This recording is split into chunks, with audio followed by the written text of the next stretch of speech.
Hello everyone, I'm Matt, the Operations Manager at fintelics. Howdy, this is Will at fintelics, the Solutions Architect here. Yeah, so what we're going to discuss with you guys today are some of the common myths and misconceptions about blockchain. And probably the most common misconception there is that blockchain equates to Bitcoin. That's not true. Bitcoin actually uses blockchain.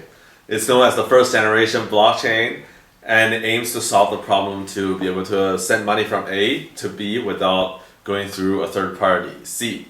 And Bitcoin does that by leveraging blockchain's immutable functionality or property. That way when you're committing a transaction through blockchain, you're not really having a centralized party that manages that transaction, such as a bank. Another common misconception about blockchain is that the only use cases for it relate to payments.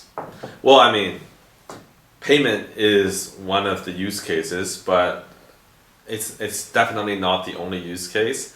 What Bitcoin ends up solving is the problem of having a third party take a lot of cut from transactions. What Ethereum aims to solve is to have programmable Turing complete instruction sets on top of blockchain, which enable you to like many more use cases. For example, supply chain, right? You're able to document the state of your shipment or packages. That way it eliminates non-transparency package loss and eliminates the problem of fraud and etc. One of the other major use case is voting, because the fact that you're using casting vote in such a fashion where it's immutable, there's less chance of you manipulating the voting results.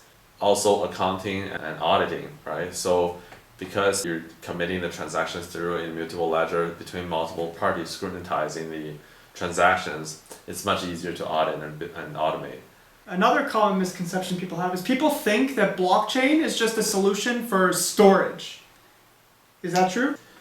That's wrong, because although blockchain can store transactions and states of information, it is not meant to be used as a storage solution. If you're thinking about storage solution, you can think of Amazon S3 bucket, Azure Blob Storage, or Google Cloud Bucket, right? Those are designed and architected to become a storage solution with redundancy, with resilience, and also with fault tolerance built in mind. And it's also built with cost optimization and fully scalable and elastic. But when you think of blockchain, right? Blockchain is aimed to solve the problem of trust. When you don't have issue with trust, and you're just looking for a centralized storage solution, you should really think of cloud computing instead of blockchain. Here's one that may surprise some of you. Another very big misconception about blockchain is that it can't be traced. Well, it's partially false, because theoretically speaking, a true blockchain is meant to be anonymous, right? However, with the recent technology development, as long as there's a point of entry to see which this person is, it's easy to trace back to see the entire transaction log. So all you need is really a point of entry into the transaction trail in order to figure out who sent money to whom and make it easier to audit. Also, another thing that a lot of people may think out there is that smart contracts are legally binding contracts. Yeah, no. Smart contracts are simply Turing complete instructions, programming logic that allow you to include complex logic through a transaction from A to B.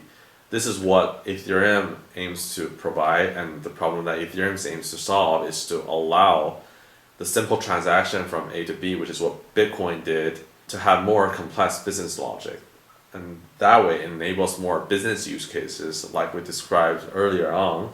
That's what really smart contracts are about. So basically what a smart contract is just a code that causes actions to react to each other, essentially. Say somebody completes one transaction, the code will trigger something else to follow through? Yeah, essentially, to explain in simple terms, very much like that. So I guess that concludes this episode of debunking the false narratives of blockchain. Hopefully that cleared up maybe some of the questions you had about blockchain, or Right. maybe opened your eyes to some of the things you thought blockchain was about. Yeah, and let us know if you have any questions. Leave your comment below in the YouTube video. If you have any other questions about blockchain, feel free to leave them below. We may make another video on them as well. Correct, and you may get a chance to win a fintelics t-shirt. And see you guys next time. Don't forget to subscribe.